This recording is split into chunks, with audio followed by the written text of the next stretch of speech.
Welcome to another unit in the workbook statistics, this time focusing on the so-called Poisson distribution.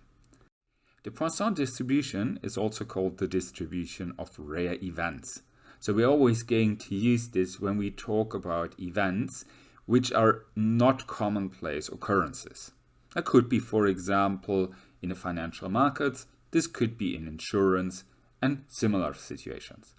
Well, why insurances?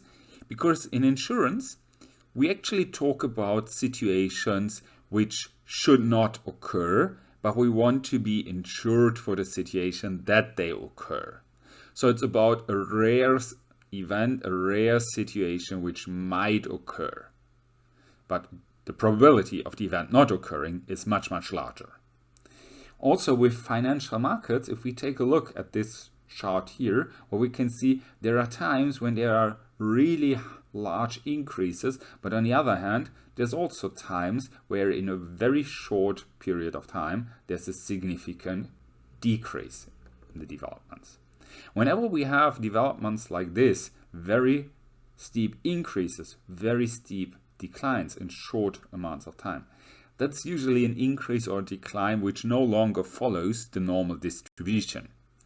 For example, I once read something that's an event like the financial crisis should happen every some 10,000s of years and not, well, once or twice in a century. So developments in financial markets are much, much more common. Extreme events are much, much more common than they're supposed to be following a normal distribution. That's whenever we use the Poisson distribution. Well, how does this Poisson distribution look like? The probability thereof is what we see here. So the probability that actually k events take place is the exponential function of minus lambda times lambda to the power of k divided by k factorial. Well, what is this parameter lambda? What does this describe? Well, the parameter lambda is simply the expected value. So we take some measurements, calculate the expected value or estimate this with the arithmetic mean, and then we can use the probability function. Well, the only important aspect, it's not just the expected value, it's not just the mean, it's also equal to the variance. That's the important part which is often overlooked.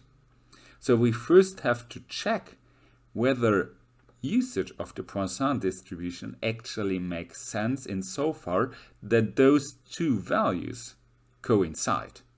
If the variance is actually larger or smaller than the expected value, than the mean, then we might have to use a different function for this, even though we might see the same behavior as we are seeing with the Poisson distribution. So the important part is we need this parameter, and this parameter is equal to the mean and the variance. Well, once we have this parameter, we already also know those two important characteristics. Well, that was almost everything there is on the use of the Poisson distribution. So I hope you enjoyed it. I say goodbye and see you next time.